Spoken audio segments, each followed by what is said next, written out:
Class 9th chapter India size and location. इस next part में आपको मैं जो टॉपिक बता रही हूँ वो है इंडिया एंड द वर्ल्ड, यानी भारत और विश्व। The Indian land mass has a central location between the east and the West Asia. पश्चिमी एशिया कॉन्टिनेंट में इंडिया की जो लोकेशन है वो बिल्कुल ही सेंट्रल है। India is a southward extension of the Asian continent. Asia continent के दक्षिणी हिस्से में भारत जो है उसका एक्सटेंशन मौजूद है। The trans Indian Ocean routes, यानी हिंद महासागरीय जो मार्ग थे, which connect the countries of Europe in the west, जो पश्चिम में यूरोपीय देशों से कनेक्टेड थे, in the west and the countries of East Asia, तथा पूर्व में एशिया के पूर्वी देशों से भी इनके कनेक्शंस थे। Provide a strategic central location to India, यानी जो इनका ये लोकेशन है उसके कारण एक सेंट्रल लोकेशन इंडिया को मिलती है, जिसके कारण कि एक स्ट्रैटेजिकल इम्पॉर्टेंस इंडिया का एशिया कॉन्टिनेंट में है। Note that the Deccan peninsula protrudes into the Indian ocean, और जो हिंद महासागर है उसके ऊपर भारत का जो प्रायद्वीपीय भाग है उसकी अवस्थिति जो है वो देखने को मिलती है, जो काफ़ी नोटिसेबल है। Thus helping India to establish close contact with West Asia, यानी जो कि मदद करते हैं भारत को अपने क्लोज कॉन्टैक्ट स्टैब्लिश करने में, यानी अपने प्रगाढ़ संपर्क स्थापित करने में विद वेस्ट एशिया, पश्चिमी एशिया से Africa and Europe from the western coast, यानी पश्चिमी जो तटीय क्षेत्र हैं यूरोप के वहाँ तक, साथ ही अफ्रीका कॉन्टिनेंट तक, and with south east and east Asia, यानी कि और दक्षिणी पूर्वी और पूर्वी एशिया के अन्य भागों तक। फ्रॉम द ईस्टर्न कोस्ट, यानी कि एशिया कॉन्टिनेंट के पूर्वी जो तटीय देश हैं उन तक भी बहुत ही इनके क्लोज कांटेक्ट रहे हैं।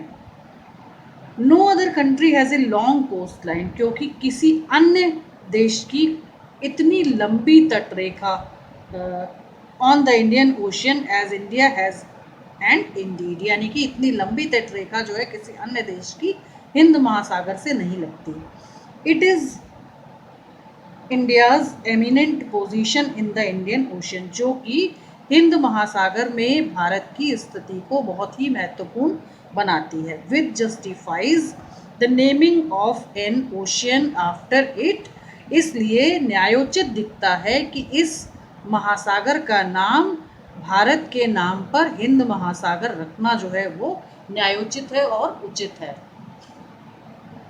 उसके बाद एक जानकारी है यहाँ पर कि since the opening of the Suez canal in 1869, कि 1869 में सुएज कैनाल को खोला गया था उपयोग के लिए, India's distance from Europe has been reduced by 7000 kilometres, जिससे कि भारत और यूरोप के बीच का जो डिस्टेंस था सुएज कनाल के 1869 में खुलने के कारण 7000 किलोमीटर्स जो था वो कम हो गया था, जिसके कारण कि बहुत अधिक उपयोगिता बढ़ गई थी सुएज कनाल की, और इंडिया को यूरोप तक पहुंचने के लिए या इन यूरोपीय मार्गों तक पहुंचने के लिए काफ़ी रिड्यूस जो वाटरवे था वो कनेक्ट हुआ।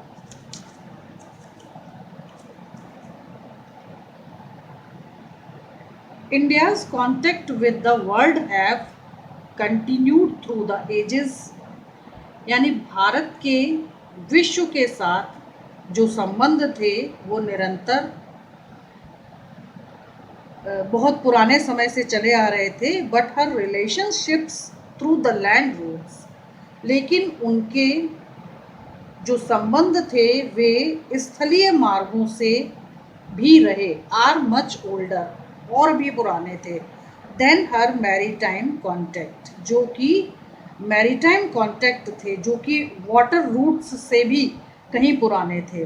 The various passes across the mountains in the north have provided passages to the ancient travelers, यानी कि भारत का जो नॉर्थ में हिमालय वाला जो पार्ट है वहाँ से पासेजेस, यानी वहाँ से पासेस, दर्रों के माध्यम से जो मार्ग थे वे प्राचीन यात्रियों के लिए मार्ग प्रोवाइड करते थे। वाइल द ओशन रिस्ट्रिक्टेड, जबकि महासागरों में कहीं कहीं ये मार्ग जो है वो प्रतिबंधित थे। Such interaction for a long time, यानी कि स्थलीय मार्ग से लंबे समय तक ये जो यात्राएं थी वो प्राचीन काल से ही चली आ रही थी।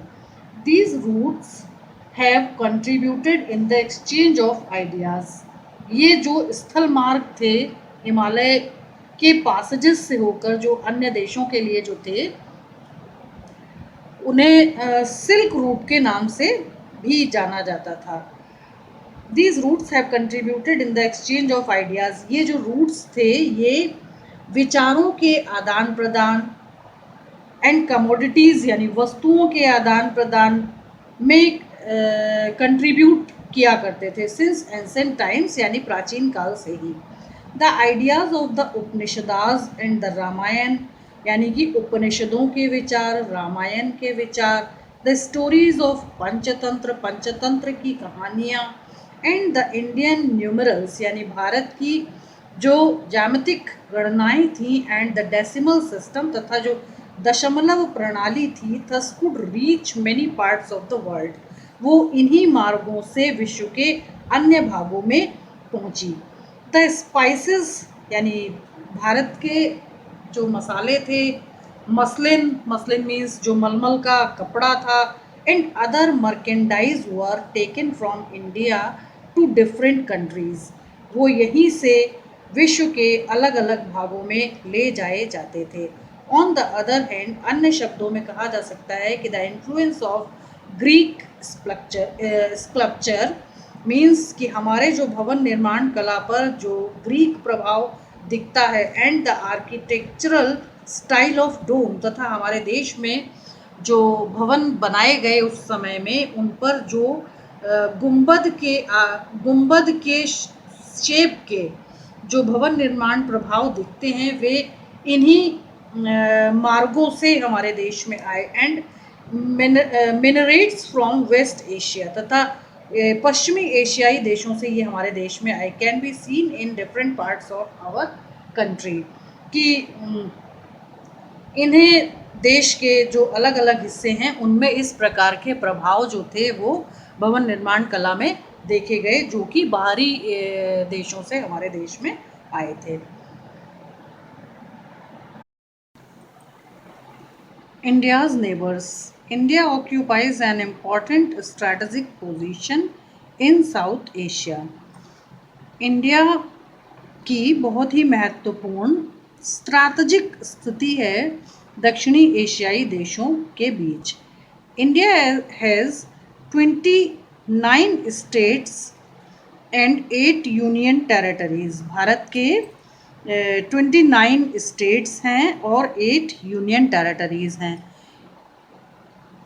India shares its land boundaries with Pakistan and Afghanistan in the north west. Bharat अपनी स्थलीय सीमा को शेयर करता है अपने उत्तरी पश्चिमी पड़ोसी देशों के साथ, जो कि पाकिस्तान और अफगानिस्तान हैं।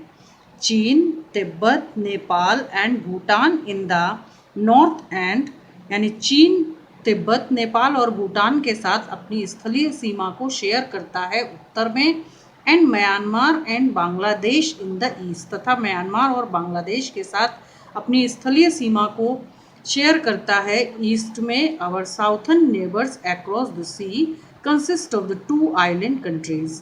तथा दक्षिणी महासागरीय क्षेत्र में हमारे 2 द्वीपीय पड़ोसी देश हैं, जिनमें से एक का नाम श्रीलंका और दूसरे का नाम मालदीव्स है।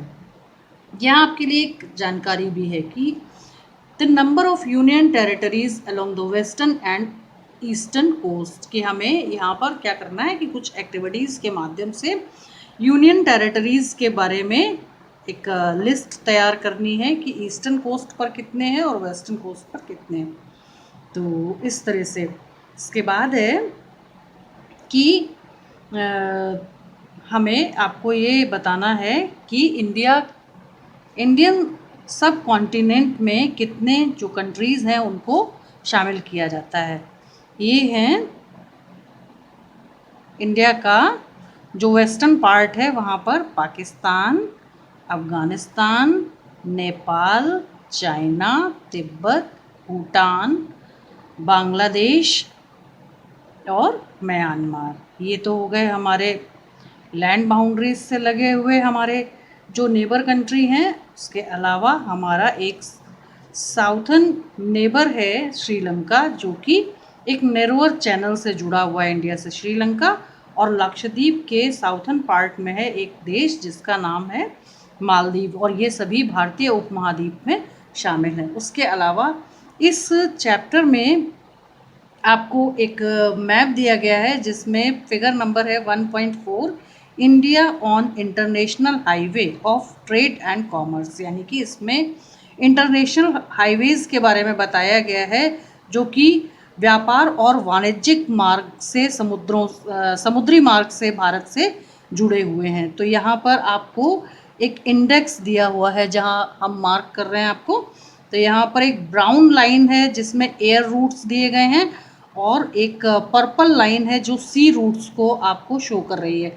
तो इसमें ये जितने भी ब्राउन लाइंस हैं ये सभी जो है ये एयर कॉन्टैक्ट्स हैं इंडिया के दूसरे देशों के साथ, और ये जो पर्पल डॉट्स हैं ये सभी ये आपको जल मार्ग दिखाते हैं कि जल मार्ग द्वारा किन देशों से भारत के व्यापारिक और वाणिज्यिक संबंध हैं।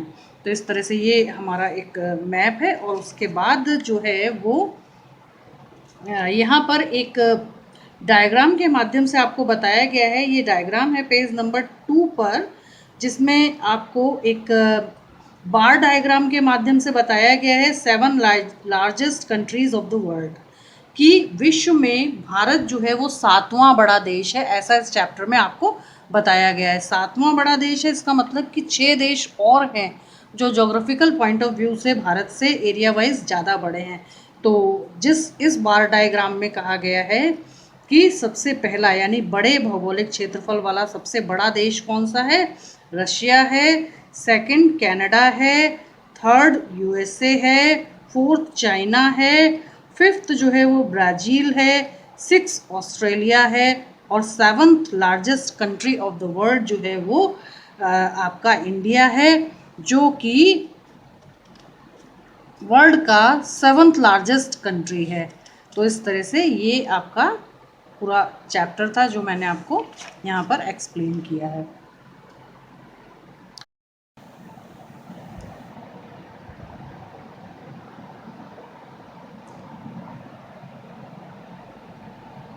Sri Lanka and Maldives southern island countries हैं जो नेबर्स हैं हमारे।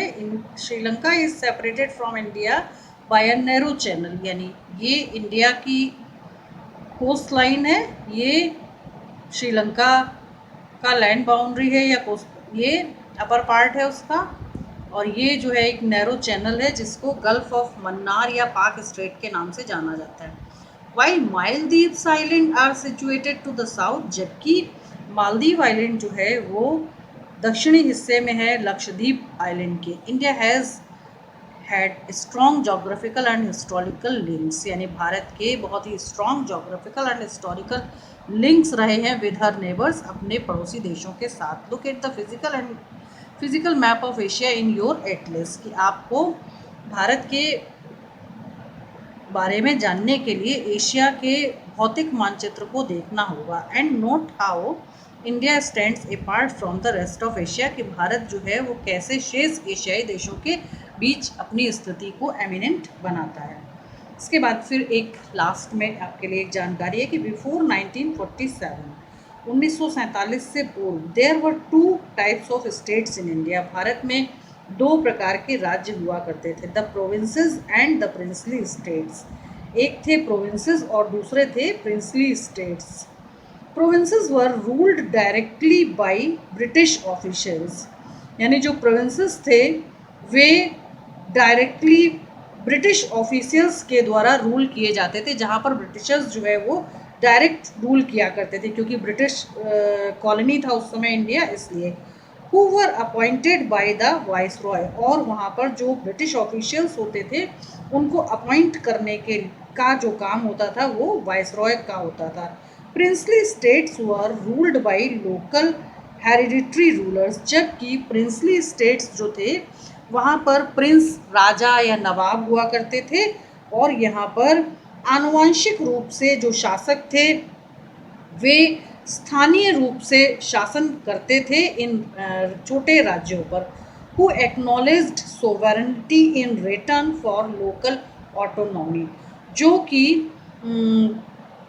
कि अपनी संप्रभुता के लिए आभार व्यक्त करते थे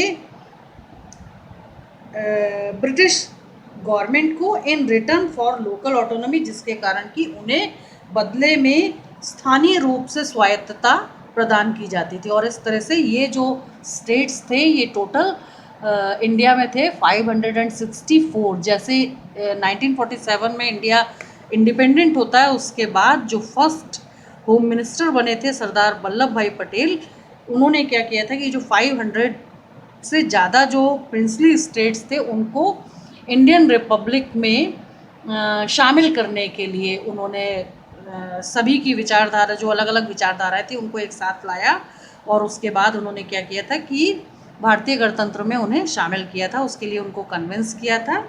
और इस प्रकार से क्या हुआ कि ये जितने भी बिखरे हुए जो स्टेट्स थे वे सभी भारतीय गणतंत्र में शामिल हुए, और उसके बाद ये जो प्रिंसली स्टेट और प्रोविंसेस का जो कंसेप्ट था वो भारत से हमेशा के लिए ख़त्म हो गया। तो इस तरह से ये आपका चैप्टर था बच्चों।